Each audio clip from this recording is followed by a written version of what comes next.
Hello అండి. అందరూ ఎలా ఉన్నారండి?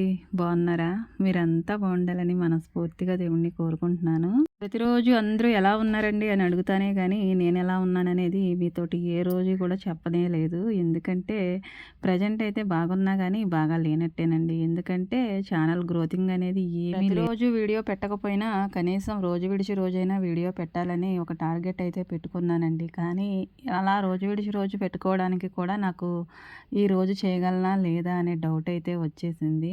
ఇంకా ఉదయాన్నే చాలా పనులైతే చేసుకున్నాను. ఇంకా టిఫిన్ విషయానికొచ్చాను. ఇడ్లీ అయితే వేశానండి. ఇంకా చట్నీ కూడా చేసుకున్నాను. వీడియో తీయడానికి చాలా భయంగా అనిపిస్తుందండి. ఎందుకంటే ఉదయాన్నే పిల్లల కోసమే ఎంతో ఉరుకులు పరుగుల్లా ఉంటుంది లైఫు. ఇంకా ఈ కెమెరా పుచ్చుకుని అంటే ఫోన్ పుచ్చుకుని ట్రైపాడ్ మార్చుకుంటూ ఇక నా వల్ల అవుతుందా అనే డౌట్ అయితే వచ్చేసింది. ఇక తీయడం మానేద్దామా అనుకున్న టైంలో అయితే తీయాలి. పట్టుదల ఉండాలి. పట్టుదల లేకపోతే ఎలా నాగమణి అనుకుంటూ నాకు నేనే సర్ది చెప్పుకొని ఇక టిఫిన్ దగ్గర నుంచి మొదలుపెట్టానండి వీడియోస్ బాగుంటున్నాయి అక్క, రోజు పెట్టు ఇలానే రోజు పెడుతూ ఉంటే సక్సెస్ అనేది అదే వస్తుందని సిస్టర్స్ అయితే చాలా చాలా ధైర్యం చెప్పి కామెంట్స్ అయితే పెడుతూ ఉన్నారు. మీ అందరికీ కూడా థ్యాంక్ యూ అండి, పేరు పేరున కూడా.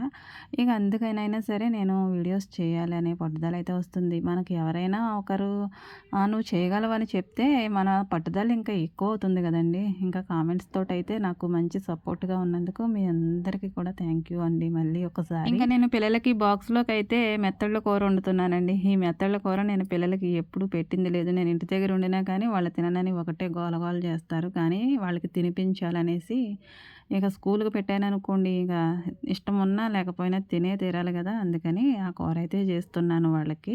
ఇంకా టిఫిన్ కూడా రెడీ అయిపోయిందండి. బాక్సులు కూడా ఒక పక్కన సర్దేస్తున్నాను. కూర అయితే ఇంకా కాస్త లాస్ట్‌లో వచ్చేసింది. ఇక ఫైనల్‌గా నేను నిమ్మరసం అయితే వేస్తానండి. ఇలా నీచు కూరల్లోనూ ఒక్కోసారి అయితే చింతపండు రసం వేస్తూ ఉంటాను. ఎండు చేపల్లో కూడా మనకు కావాల్సిన బెనిఫిట్స్ అయితే చాలా ఉన్నాయి కదండీ. ఆ మెత్తళ్ళు అలాంటివి పచ్చి బాలింతలు కూడా తినొచ్చు అంటారు కదా, మరి అలాంటివి చిన్నపిల్లలకు కూడా మంచిదే కదండీ. అందుకని ఆ కూర అయితే చేశాను పిల్లలకి. ఇంకా వాళ్ళకైతే బాక్సులు సర్దేశాను, వెళ్ళిపోతున్నారు. టీ అంటారా, మేము ముందే పెట్టేసుకుంటాం. మా వారికి తర్వాత పెట్టించాను. పిల్లల్ని అక్కడ స్టాప్ దగ్గర అయితే డ్రాప్ చేయడానికి తీసుకెళ్లారనమాట. ఇక్కడికి రోడ్లు అవి వేస్తున్నారు. అందుకని కొంచెం దూరంలో అయితే బస్సు వచ్చి ఆగుతుంది. అక్కడికి తీసుకెళ్లారు.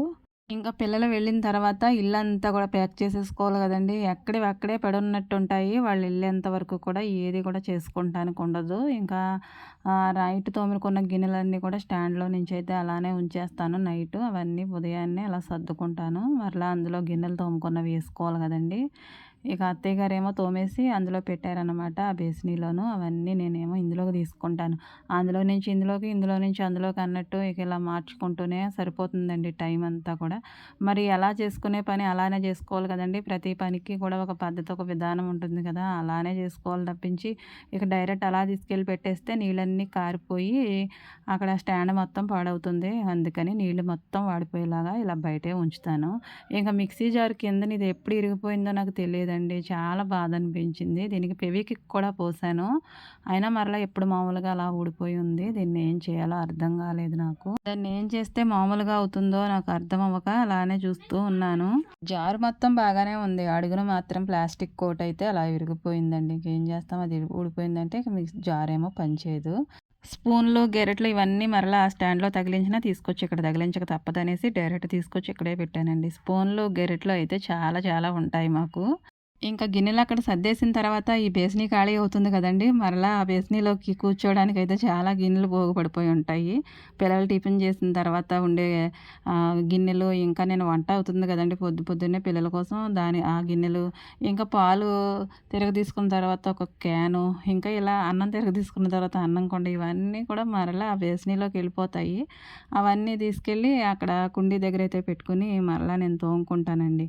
ఆ ఉల్లిపాయలు కోసిన నీళ్ళు మాత్రం ఆ మొక్కలకు పోయడానికి అలా సెపరేట్‌గా ఉంచుతాను. వంట అయిన తర్వాత తోముతాను ఒక్కొక్కసారి. కానీ ఈరోజు మాత్రం ముందు వంట చేసేద్దాం అనేసి కూర వండుకుంటున్నానండి. వంట అంటే ఏముంది, కూరే వండుతాను. అన్నం ఎలాగో పిల్లలకి అందరికీ కలిపేసే వండుతాను పొయ్యి మీద. ఇంకా పాలైతే తోడంటి పెట్టుకోవడానికి కాచేసుకున్నాను. అవి చల్లారిన తర్వాత తోడంటేస్తాను. ఇంకా కూర మాకు కూడా పిల్లలకు వండినట్టుగా మెత్తల్లో వేసి వండుతున్నానండి. ఇంకా గుడ్లయితే నేను మాకు వీధిలోకి వచ్చేవాళ్ళ ఒక ఆయన దగ్గర అయితే తీసుకునేదాన్ని. ఆయన రావట్లేదు ఈ మధ్యన మధ్యన గుడ్డు రేటు రూ. 8 అయిన తర్వాత ఎవరొస్తారండి. ఇంకా ఫారెన్ దగ్గరగా ఉంటుంది మాకు కోళ్ళ ఫారం. అక్కడి నుంచి అయితే ఒక అట్ట తీసుకొచ్చారు. రూ. 8 అన్న తర్వాత గుడ్డు కొన్నదే లేదండి మేము ఇప్పటి వరకు. గుడ్డు అట్ట వచ్చేసి రూ. 160 పడిందంట. ఇంకా సమ్మర్ వస్తే గుడ్లకి ధర అయితే తగ్గుతుందండి. ఇంకా వింటర్‌లోనైతే రేటు చాలా ఆకాశాన్నే అంటుతుంది. ఇక మొన్నటి వరకు గుడ్లు కూర గానీ, కనీసం ఆమ్లెట్ గానీ వేసుకోలేదండి. ఏం చేస్తాం రేట్లు అలా అవుతున్నాయి. ఇంకా కూరలోనైతే నేను నిమ్మరసం అయితే పిండుతాను గదండీ! అది ఫైనల్‌గా ఇక నిమ్మరసం అయితే వేసేస్తున్నాను. ములక్కాడలైతే మా చెట్టువేనండి. 2 కాళ్ళు సన్నగా ఉన్నాయి. మామయ్య కోసేశారు. ఇక అవి వేస్ట్ అయిపోతాయి కదా అనేసి ఈ కూరలో వేసేసి వండేశాను. మాకు ములగ చెట్టు కూడా ఉందండి. కాకపోతే మాకు దగ్గరలో లేదు. వేరే స్థలం దగ్గర అయితే ఉంది. చిక్కుడుపాదు చిన్న చిన్న మొక్కలుగా ఉన్నప్పుడు ఎప్పుడో చూపించాను. మరలా నీళ్లు పోయడం తప్పించి ఈ పాదును మీకైతే నేను చూపించట్లేదు కదండీ! చాలా కాయలైతే కోసేసాము. చాలా కోతల వరకు అయితే కోసేసాను. కానీ నేను వీడియో తీసుకోవడానికి అయ్యేది కాదు. కానీ ఈరోజైతే ఇక లాస్ట్ ఇక 2, 3 కోతల వరకు అయితే ఉంటాయి. ఇక ఆ పైన పాదు ఎండిపోతుంది కదండీ! ఇక ఇప్పుడైనా సరే వీడియో తీసుకోవాలని అనిపించింది. ఇక అందుకని నేను చిక్కుడుకాయలు అయితే కోస్తున్నాను.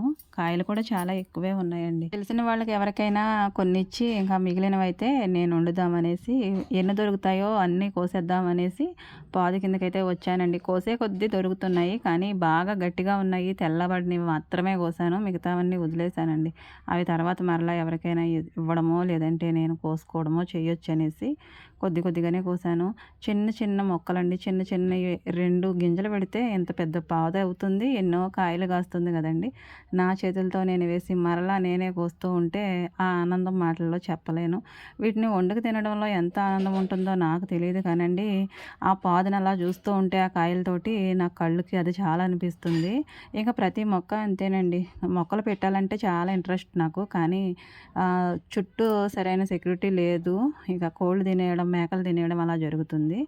ఇక నాకంటూ మంచి పర్ఫెక్ట్ ప్లేస్ వచ్చిన తర్వాత ఏంటంటే చేసుకున్న తర్వాత ఆ విధంగా అప్పుడు మొక్కలైతే పెంచుతాను. ఇక అంతవరకు కాయగూరలు అలాంటివి పెంచక మానదు. పెంచాలనే ఆశ ఉంటుంది. కానీ అవేమో చేతికి అంతగా రావట్లేదు. వంగ మొక్కలు మరలా పాడైపోయాయి. ఈ సంవత్సరం కొద్దిగా కాసాయి కానీ మధ్యలోనే అవి మాడిపోతూ ఉన్నాయండి. మొక్కలకి ఏమవుతుందో తెలీదు. ఈ పాదు కూడా మొన్నటి వరకు చాలా పచ్చగా బాగుంది. కానీ ఒక్కసారిగా ఎర్రబడడం మొదలైంది. ఇంకా నాతో పాటే మా వారు కూడా కొన్ని కాయలైతే పక్క నుండి కోస్తూ ఉన్నారండి. వీడియో ముందుకు రావడానికేమో రారు. ఇంకా నాకు కోసి కొన్ని కాయలైతే ఇచ్చారు. కాయలు కోయడం కూడా ఆయనకి కూడా చాలా ఇష్టం అండి. ఇక ఇలా చిక్కుడుపాదు కిందకొచ్చి కోస్తూ ఉంటారు. అన్ని కాయలు అయ్యాయి చూశారు కదా! ఇంకా ఉన్నాయి కానీ కొయ్యలేదు. ఎందుకు వచ్చారంటే ఆయన బ్యాంక్ దగ్గరికి తీసుకెళ్ళడానికి అర్జెంటుగా రావాలనేసి వచ్చారు. ఇక నేనైతే ఎక్కడున్న పని అక్కడే వదిలేసి ఏం వెళ్ళను.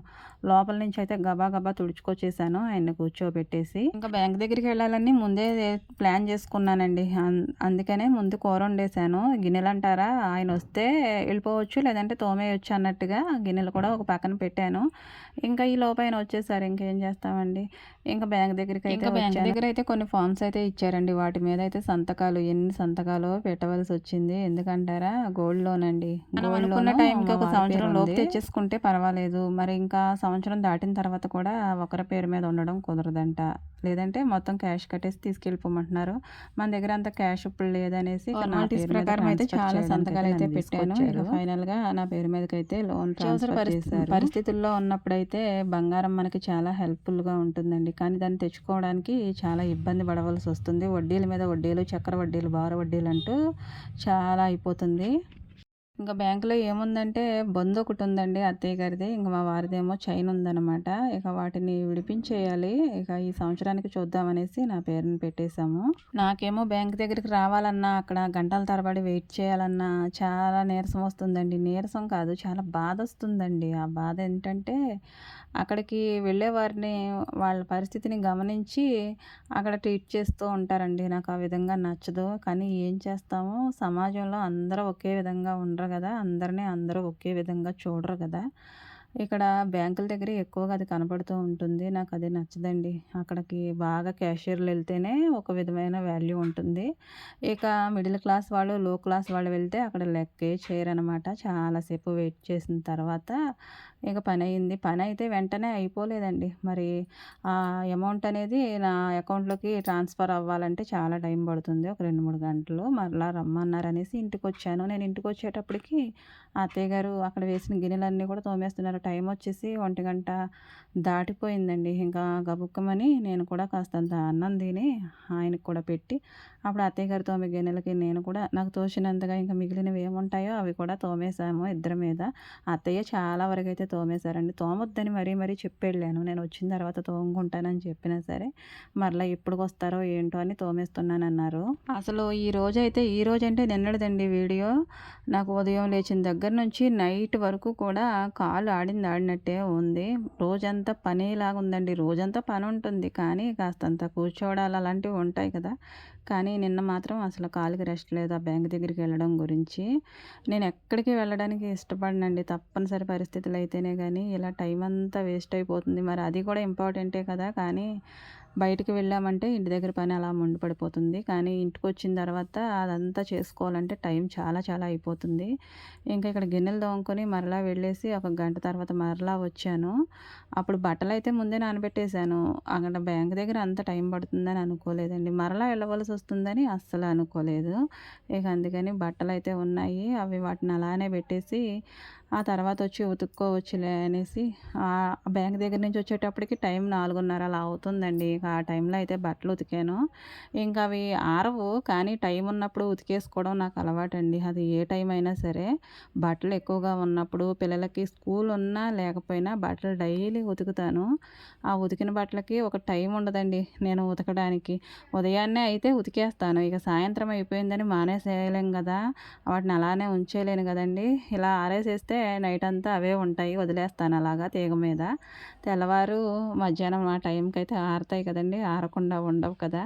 టైం సేవ్ అవుతుంది. ఎలాగో మధ్యాహ్నం టైంలో మిస్ అయిపోయాను. ఇక నైట్ అంతా ఆరుతూ ఉంటాయి అనేసి అలా ఉతికేసి ఆరేసేసానండి బట్టలన్నీని. ఎంత హడావిడి అయినా, ఎంత టైం మించిపోయినా గానీ బట్టలైనా, ఏ పనైనా చాలా పర్ఫెక్ట్‌గానే చేసుకుంటానండి. టైం అయిపోయిందని వాటిని ఎలా పడితే అలా చేయను. అది బాగుందనిపిస్తేనే నాకు మనసుకు నచ్చినట్టు ఉంటేనే అది నాకు పని చేసిన సాటిస్ఫై అయితే అవుతుందండి. అది బాగోలేదనిపిస్తే మళ్ళా ఆ పని చేయడానికే చూస్తాను. ఇలా బట్టలైతే ఆరేసి ఇంటికెళ్ళిపోయానండి. ఇదిగోండి ఇది చూసారు కదా! మా కుక్క పిల్ల దీన్ని ఇక్కడ కట్టేసాము. ఎందుకంటే వీధిలో కుక్కలన్నిట్లికి ఏదో వైరస్ వచ్చేసినట్టు గోకేసుకుంటున్నాయండి. ఇది వాటి దగ్గరికెళ్ళి ఆడుతూ ఉంటే దీనికి కూడా వస్తాయి కదండీ! అందుకని దీన్ని ఇలా కట్టేసి ఉంచితే ఒకటే గోల గోల చేస్తుందనమాట. ఇంకా మొన్నైతే వీడియోలో చూపించాను. పనసకాయ అయితే తయారైంది కోసినట్టు. కానీ అది ముగ్గడానికైతే 4, 5 రోజులు టైం పట్టిందండి. వేసవికాలం అయితే వెంటనే ముగ్గిపోతుంది ఆ ఉడుక్కి. కానీ మరి చలికాలం కదండీ! చలికి బిగిసిపోతుంది కానీ త్వరగా ముగ్గదనమాట. ఇది ముగ్గుతుందో లేదో అని అత్తయ్యకైతే డౌట్ వచ్చేసింది. ఒక రోజంతా ఎండలో అలా పెట్టేసరికైతే తెల్లవారికి ఇది పండింది. ఇంకా స్మెల్ కూడా చాలా బాగా వస్తుందని కోసారు. ఒక పెచ్చేమో పక్కన పెట్టి ఒకటైతే పిల్లలకి కోసి ఇస్తున్నారనమాట. అత్తయ్య గారు పనసకాయ అయితే ఇలా కోసి పిల్లలందరికీ ఇంటిల్లిపాదిమి తింటాము. అందరికీ ఇష్టమే. ఇంకా ఇదైతే చాలా చాలా తియ్యగా ఉందండి. ఒకటి చప్పగా ఉంటుంది గానీ, మా చెట్టుకాయ మా చేతులతో మేము అలా తింటూ ఉంటే ఆ ఆనందమే వేరు కదండీ! ఆర్గానిక్ పంటలు తినడం ఆరోగ్యానికి ఎంతో మేలు కదా! బయట కొనుక్కొని తినే కన్నా ఇంట్లో పండింది తినడం చాలా చాలా మంచిది. చాలా వరకు అన్నీ అలానే తినాలనిపిస్తుందండి. ఆ రోజు ఎప్పుడొస్తుందో ఎదురు చూస్తూ ఉంటాను. త్వరగా అన్ని మొక్కలు వేసేయాలి. అన్నీ కూడా పండించుకొని తినాలనిపిస్తుంది నాకైతే. ఇక అత్తయ్య గారు పిల్లలకి అది పోషిస్తున్నారు. ఇంకా పొయ్యి అయితే అంటించానండి. నీళ్ళ కుండ వేశాను. నీళ్ళైతే కాగుతూ ఉన్నాయి. పిల్లలు ఒకళ్ళ తర్వాత ఒకళ్ళు స్నానాలైతే చేసేస్తారు. టైం వచ్చేసి 5 అవుతుందండి. పాప అయితే ఇలా వాకిలి తుడవడం, ఇంకా ఇల్లు తుడవడం ఇలాంటివి నాకు సాయం చేస్తూ ఉంటుంది. ఇక బయట నుంచి ఇలా తుడిచేసి ఆ రోడ్డు కూడా తుడుస్తుందండి. ఇంకా అక్కడ గిన్నెలున్నాయి చూసారు. బాక్సులు అవి పిల్లలు స్కూల్ నుంచి వచ్చిన తర్వాత ఉన్నవన్నీ కూడా నేను తోముకున్నానన్నమాట. ఇక అన్నం కూడా కట్టెల పొయ్యి మీద వండేసాను. ఇంకా కూరకైతే చికెన్ తీసుకొచ్చారండి. ఇంకా దాన్ని నేను కట్ చేసుకొని నీట్‌గా 1కి 4 సార్లు కడుగుతానండి చికెన్ అయితే నేను. చికెనే కాదండి మటన్ అయినా, చేపలైనా చేపలైతే ఇంక చెప్పనవసరం లేదండి. ఇంకా ఒక పక్కనేమో ఫ్రై చేస్తున్నాను కొద్దిగా. కొంచెం అంటే కొంచెం అయితే చికెన్ అయితే కూర చేస్తున్నానండి. 2 ఉల్లిపాయలు వేసి, 4 పచ్చిమిరపకాయలు వేసి, ఇంక చికెన్ అందులో వేసేసాను. మగ్గిపోయిన తర్వాత చిక్కుడుకాయలు ఉదయం కోసాం కదండీ! నాటు చిక్కుడుకాయలు చికెన్‌లో వేసి వండుకుంటే ఆ టేస్ట్ చాలా చాలా బాగుంటుందండి. చికెను ఫ్లేవర్‌కి ఆ చిక్కుడుకాయలు యాడ్ అయితే వాటిలో ఉండే రసం జ్యూసీగా చాలా చాలా బావుంటుంది. ఉత్తివే వండుకునే కన్నా చిక్కుడుకాయలు ఇలా చికెన్‌లో వేసుకుంటే కొన్ని కాయలు కనీసం ఒక 10 కాయలైనా వేసుకుంటే చికెన్ టేస్ట్ మారిపోతుంది. ఈ చిక్కుడుగాయలకు కూడా మరింత టేస్ట్ వస్తుందండి. కంపల్సరీ ఈ నాటు చిక్కుడుగాయల సీజన్‌లో మాత్రం మేము చికెన్ కూరలో వండిన ప్రతిసారి కూడా వేస్తూ ఉంటామండి. మా వారికి కూడా చాలా చాలా ఇష్టం అనమాట ఈ విధంగా. ఇది అత్తయ్య స్టైల్ కూరండి. నేనైతే పెళ్ళవ్వకముందు ఈ కూర ఎప్పుడు తినలేదు. అమ్మ ఎప్పుడు వేయలేదు. ఇక ఇక్కడికొచ్చిన తర్వాత ఈ కర్రీ అలవాటయిందనమాట. ఇదొచ్చేసి అమ్మ స్టైల్ అండి. చికెన్ ఫ్రై అనమాట. అమ్మ చేసిన విధంగా అయితే చేస్తున్నాను. ఒక సైడ్ అత్తయ్య గారు చేసినట్టేమో చిక్కుడుగాయ చికెన్ అనమాట. అది ఉడుకుతూ ఉంది. దాంట్లో వేయవలసినవి వేసేసాను. ఉప్పు, కారం, పసుపు ఇవన్నీ వేసి మగ్గనిచ్చి నీళ్లు పోసాను. ఇక తర్వాత దీంట్లో కూడా కొంచెం కారం అంటే సరిపడా కారం వేసి వెంటనే తిప్పకుండా ఒక 5 నిమిషాల పాటు అలా మూత పెట్టేసి ఉంచేస్తానండి. ఉంచితే ఆ కారం అంతా కూడా మగ్గిపోతుంది నూనెలోను. అలా వేగినట్టు అనిపిస్తుంది. అది మూత తీసి చూసేసరికైతే కమ్మని వాసన వస్తుంది. కారం స్మెల్ అంతా పోతుందండి. నార్మల్‌గా తిప్పేసినా పోతుంది కానీ ఇలా ఒక 5 నిమిషాలు ఉంచి ఆ తర్వాత తిప్పుతుంది అమ్మ. ఎందుకో మరి వాళ్ళకి తెలిసినవన్నీ మనకు తెలియదు కదండీ! దాంట్లో ఏముంటుందో మరి. ఇక నేను కూడా ఆ విధంగానే చేశాననమాట. కూర స్మెల్ అయితే చాలా చాలా బాగా వస్తుంది. నేను ఇలా వంట చేస్తూ ఉంటే మా పిల్లలేమో లోపల ప్రేయర్ చేసుకుంటూ ఉంటారండి. ఇక ప్రేయర్ తర్వాత వాళ్ళు బయటికి రాగానే ఈ వాసన వాళ్ళ ముక్కుల్లోకి వెళ్ళి వాళ్ళ రియాక్షన్ చూసారా? దాన్ని ఇంకా అలానే చూస్తూ ఉంటే నేను సడన్‌గా వాళ్ళ మొఖాల మీద ఫోన్ అయితే పెట్టేసరికి ఇక ఆళ్ళు అలాగనే చూస్తూ ఉన్నారు. ఇక చికెన్ ఫ్రై అంటే వాళ్ళకి అంత ఇష్టం అనమాట. నా కొడుకైతే అల్లం వెల్లుల్లి పేస్ట్ అయితే కుందులో వేసి తొక్కుతూ ఉన్నాడు. అంటే కొడుతున్నాడండి. అబ్బాయి పని చేస్తుంటే అమ్మాయిలు ఏం చేస్తున్నారు అనుకుంటున్నారా? ఇదిగోండి వాళ్ళకైతే హెవీ హోంవర్క్ ఉందంట. ఈరోజు డిస్టర్బ్ చేయకమ్మా మమ్మల్ని, మేము రాసుకోవాలనేసి లోపలికొచ్చారు. ఇంకెక్కువ ప్రాజెక్ట్ వర్కులు అవి ఉన్నాయంట. నా హ్యాండ్ రైటింగ్ ఎలా ఉందమ్మా అని అడుగుతుంది. ఇంకా వీళ్ళ వర్కులు అయితే చాలా చాలా ఉన్నాయి. ఆ తర్వాత ఎప్పటికో తిన్నారండి అన్నం అయితే వాళ్ళు. ఇంకా నేను మసాలా దినుసులన్నీ వేసి స్వయంగా అప్పటికప్పుడైతే తయారు చేసుకుంటానండి. ఇలా మసాలా పొడి. ఇంకా చికెన్ మసాలా అయితే ఫ్రైలో వేయడానికి బయట నుంచే కదండి తీసుకోవాలి. ఇంకా 2 ప్యాకెట్లు తెప్పించాను. 2 కూడా వేసేసానండి ఫ్లేవర్ బాగుంటుందనేసి. ఇంక ఇందులో అల్లం వెల్లుల్లి పేస్ట్ కానీ, ధనియాల పౌడర్ కానీ, జీలకర్ర కానీ అసలు ఏమీ వేయనండి. ఓన్లీ చికెన్ మసాలా పౌడర్ మాత్రమే వేస్తాను. ఇంకా పక్కనున్న కూర కూడా దగ్గరకు వచ్చేసింది. మసాలా వేసే టైం వచ్చింది. ఈ మసాలాలు ముందు వెనుక అంటూ ఏమీ ఉండదండి. కూర అంతా ఉడికిన తర్వాత ఇంకొక 10, 15 నిమిషాల్లో స్టవ్ ఆపేస్తాను. అనగా మసాలా వేస్తాను. అప్పుడే కదండి కమ్మగా అనిపిస్తుంది స్మెల్లు. ఇక ఫైనల్‌గా అయితే మసాలాలు వేసిన తర్వాత ఇంకేం చేస్తామండి, కొత్తిమీర ఉంటే ఒక కట్ట మొత్తం తీసుకెళ్ళి అందులో వేసేయాలనే అనిపిస్తుందండి నాకైతే. కొత్తిమీర ఫ్లేవర్ అంతా బాగుంటుంది కదా! ఒకప్పుడు నచ్చేది కాదు కానీ ఇది లేకుండా పప్పుచారు కూడా చేయాలనిపించట్లేదండి. ఉంటే మాట చెప్తున్నాను. లేకపోతే ఇక ఏం చేయగలమండి. ఇంకా కూర అయితే రెడీ అయిపోయిందండి. చికెను, చిక్కుడుగాయ, నాటు చిక్కుడుగాయ. ఇది విలేజ్‌లో ఉండే ప్రతి ఒక్కరూ కూడా ఈ పాదులు ఉన్న వాళ్ళందరూ వండుకుంటారు. లేని వాళ్ళైనా సరే వండుకోవాలనే చూస్తారండి. అంత బావుంటుందనమాట. ఇంకా చికెన్ ఫ్రై కూడా రెడీ అయిపోయిందండి. ఇది ఫ్రై కదా అన్నంలో కలుస్తుందో కలవదో అనుకుంటారు గానండి, అన్నంలో పర్ఫెక్ట్‌గా కలుస్తుంది. ఇంకా వేరే పప్పుచారు గానీ, చారు గానీ అడగరండి. కానీ నేను ఒక్కోసారి పెడతాను. ఈరోజు గ్రేవీ కర్రీ కూడా ఉందనేసి చారు, పప్పుచారులు అలాంటివి ఏమీ పెట్టలేదనమాట. ఒకేసారి చికెన్ కర్రీ, చికెన్ ఫ్రై అయితే రెడీ అయిపోయిందండి. పిల్లలకి పెట్టేశాను. అత్తయ్య, మావయ్య కూడా తినేశారు. ఇంకా మా వారు, నేను ఉన్నామనమాట. పెద్ద పాప కూడా ఉంది. పక్కన కూర్చొని తింటుంది వాళ్ళ డాడీ పక్కన. ఇక నేను మాత్రం మరి తినాలి కదండీ! నేను వడ్డించుకున్నాను. ఇక వాళ్ళకి ఏం కావాలో చూసుకుంటూనే నేను కూడా ఒక పక్క తింటాము. ఇక పిల్లలందరూ తిన్న తర్వాత లాస్ట్‌లో అయినా నేను తింటామండి. ఇంకా వాళ్ళు తింటూ ఉన్నప్పుడైతే నేను ఎప్పుడూ కూడా తినను. ఎందుకంటే వాళ్ళకి ఏం కావాలో చూడాలి కాబట్టి తినడం నాకు అంత పర్ఫెక్ట్ అనిపించదు. ఇక లాస్ట్‌లో నేను ఒంటరిగా కూర్చొని తినడము, లేదంటే ఆయన ఉంటారు. ఆయన లేకుండా అయితే అవ్వదండి తినను. ఇక ఆయన పక్కన కూర్చొని తినడం ఇక ఇలాగ అలవాటనమాట లాస్ట్‌లోను. ఇలా ప్రశాంతంగా కూర్చొని 2 ముద్దలు తిన్నా చాలండి ఆయన దగ్గర కూర్చొని. తినే ముందు దేవునికి ప్రతిసారి కృతజ్ఞత అయితే చెప్పుకోవడం మాననండి. అది ఎంత మంచి కూరైనా, ఎంత ఆత్రంగా ఉన్నా దేవునికి ఫస్ట్ కృతజ్ఞత చెప్పుకున్న తర్వాతే ముద్ద నోట్లోకి వెళ్తుంది. దాన్నేమో స్కిప్ చేసేసాను.